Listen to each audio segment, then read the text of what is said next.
So welcome back. Welcome back. So we have already looked at the three states of matter, but another one is the plasma. Plasma.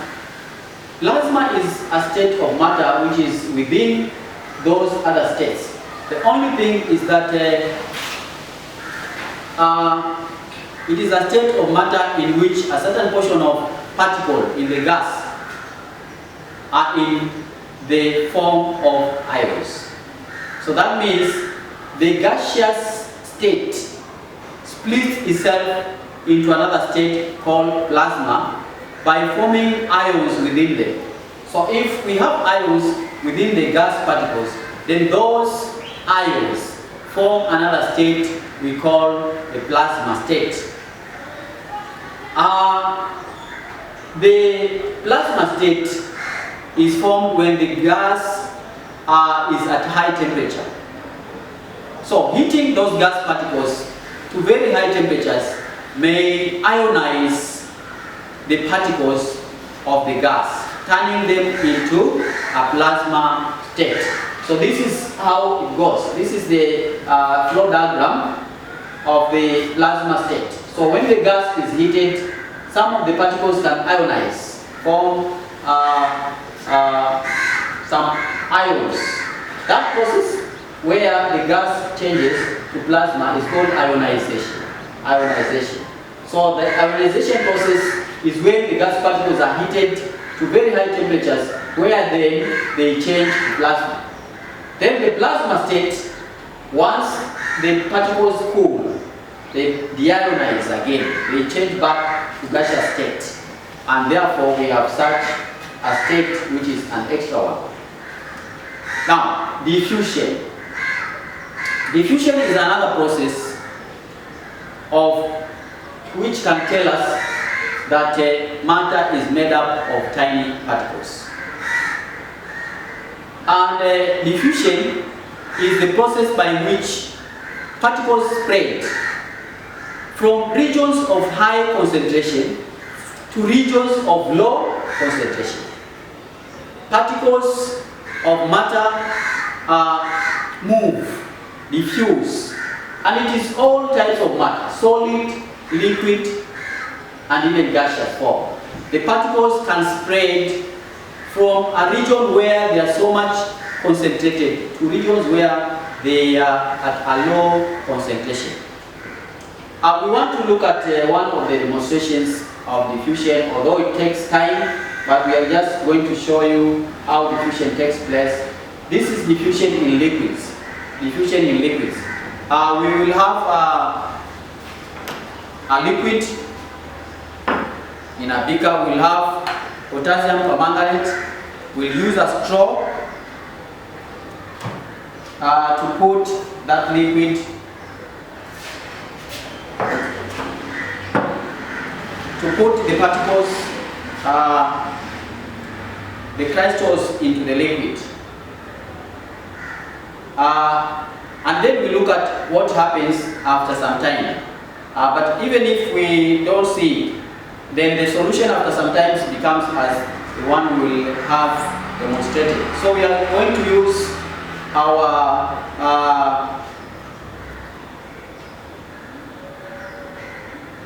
tube.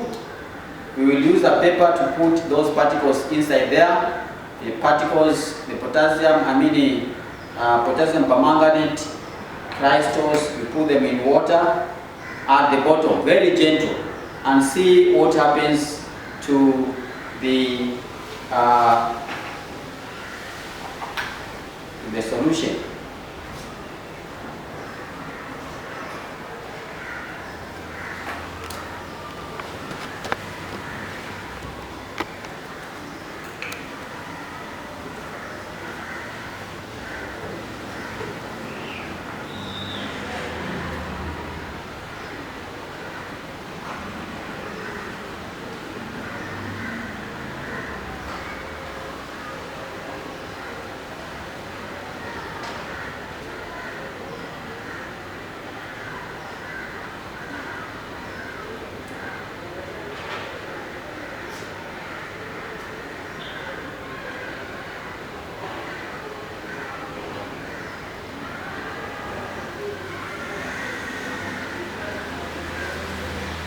So then we remove, very gentle.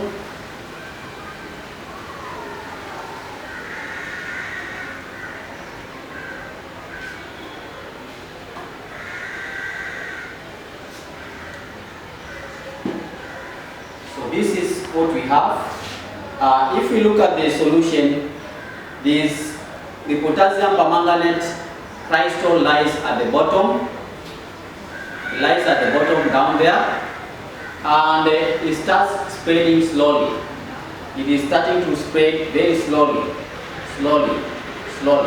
So we have a high concentration of potassium permanganate here at the bottom. We have a high concentration of water at the top here.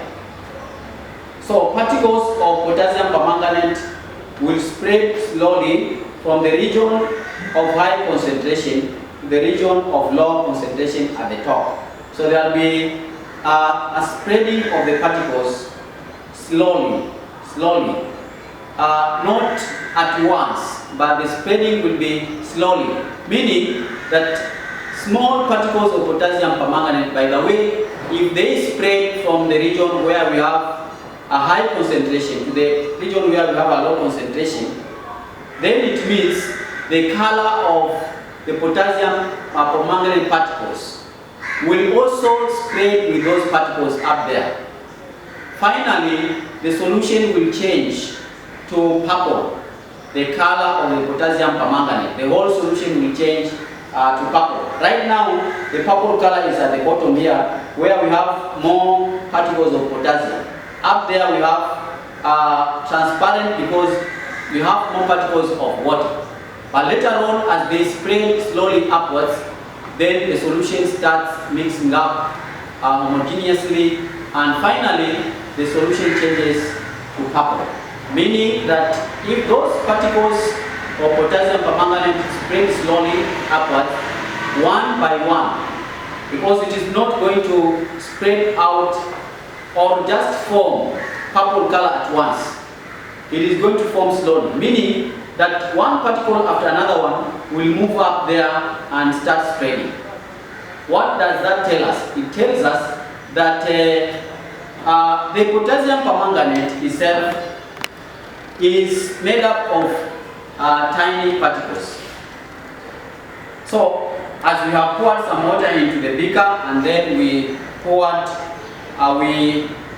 the potassium permanganate, we remove the funnel or with the tube very slowly so that we don't disturb that solution. Our observation, first of all, before anything else, is that up here we have the transparent liquid, down there we have the potassium permanganate. But the mixture is going to spread, the particles are going to spread slowly until the whole solution comes to form like this one. Now, just to explain this, it means initially the water layer floats, actually is floating up on the top of the saturated potassium permanganate down there. We know that the potassium permanganate is dense than the water layer. So there will be a layer of potassium permanganate will have water at the top. And then after some time the boundary slowly disappears. That means the particles of potassium permanganate slowly spread upwards homogeneously to form a color which is purple. The whole color will now change to be purple. And this demonstration is actually telling us that potassium permanganate is made up of tiny particles, very tiny particles, which if they were not tiny particles, then the solution would just form all of a sudden. But here we are not seeing that. We are seeing that the solution, the purple color is changing slowly and slowly, meaning that one particle will move, changing that solution a bit, Another one will move, changing the solution a bit again, and continuously like that until the whole color becomes purple. Knowing that the movement is actually the spreading of those particles, slowly by slowly. So in other words, you can say that the potassium permanganate is made up of tiny particles because of those one by one particles moving from the region of high concentration to the region of low concentration. And then also the water particles are also moving from the region where they are so much concentrated down to the region of low concentration where we have the purple potassium permanganate. I want to say that if this experiment was done in a higher temperature, then maybe the liquid will have already formed the purple color, because the particles gain kinetic energy and spread much faster. So just to discuss, to give us a conclusion, diffusion demonstrates that matter is made up of tiny particles, because the gradual mixing of the color indicates that one particle after another one moves. Now, from the region of high concentration to the region of low concentration. And hence, we know that potassium permanganate is made up of tiny particles. So, we will look at diffusion of gases in our next lesson.